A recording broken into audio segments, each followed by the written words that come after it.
అండి ఈరోజు మేము బోడుప్పలు పెంటారెడ్డి కాలనీలో నిమిషాంబిక టెంపుల్కి వచ్చినాము మేమందరము. ఇప్పుడు 12:30 వరకే క్లోజ్ టెంపుల్, చాలా ఫేమస్ అని టెంపుల్. మేమే వచ్చినాము. చిన్నగా నాను అమ్మా హాయ్ చెప్పండి. హాయ్ హాయ్ అక్క హాయ్ చెప్పండి. ఇక మా పాప ముందు వెళ్ళిపోతుంది. చెప్పాలి హాయ్. ఇది పెంటారెడ్డి కాలనీ బోర్డు అండి. ఇక్కడ మనము ఆ గల్లీ నుంచి స్ట్రైట్గా వచ్చేస్తే మనకి టెంపుల్ కనిపిస్తుంది. దగ్గరలోనే చాలా క్రౌడ్ ఉందండి. ఎప్పుడు వస్తూనే ఉన్నారు, వెళ్తూనే ఉన్నారు. ఈ మధ్యలో చాలా ఫేమస్ అయిందండి ఈ టెంపుల్. ఇంకా మేము ఫస్ట్ టైం మా చిన్నత్తయ్య అక్కడే ఉంటుంది, చాలా టైమ్స్ చెప్పింది వెళ్దాం వెళ్దాం అనేసి. ఇంకా మా అక్క వాళ్ళు కూడా అక్కడనే ఉన్నారు కదా, అక్క వాళ్ళకి దగ్గర అన్నట్టు ఈ టెంపుల్. ఇక కుదిరింది కదా అనేసి ఈరోజు వెళ్దాం అన్నట్టుగా వెళ్ళాము మేము. స్టార్టింగే గోమాత దర్శనం అందరికీ, ప్రతి ఒక్కరికి గోమాత దర్శనం అయితే పక్కా అవుతుందండి ఇక్కడ. కానీ ఇక్కడ స్పెషల్ ఏంటంటే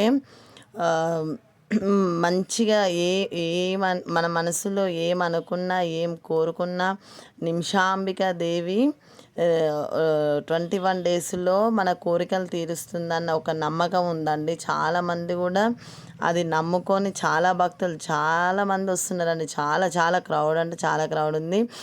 మళ్ళీ ఇక్కడ ఎలాంటి ఛార్జెస్ ఉండవు. చాలా బాగుందండి టెంపుల్. ఫస్ట్ టైం చూస్తున్నా, చూడండి ఎంత బాగుందంటే అంత బాగుంది.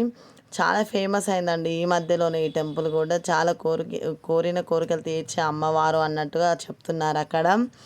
ఫస్ట్ టైం వెళ్తున్న అక్కడ టెంపుల్కి మాత్రము.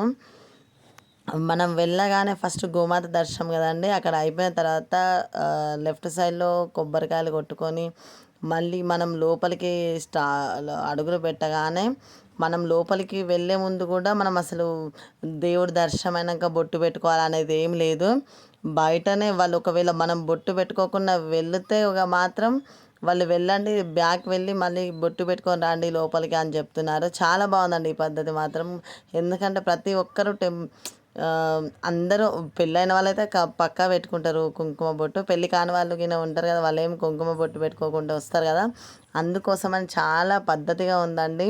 స్టార్టింగ్ మనం బొట్టు పెట్టుకుంటేనే లోపలికి వెళ్ళాలి. అక్కడ వెళ్ళిన తర్వాత చుట్టూ రౌండ్స్ కూడా, అమ్మవారి చుట్టూ కూడా ఎలా అంటే అమ్మవారికి ఎదురుగా, నిమిషాంబిక దేవికి ఎదురుగా ధ్వజస్తంభం ఉంది.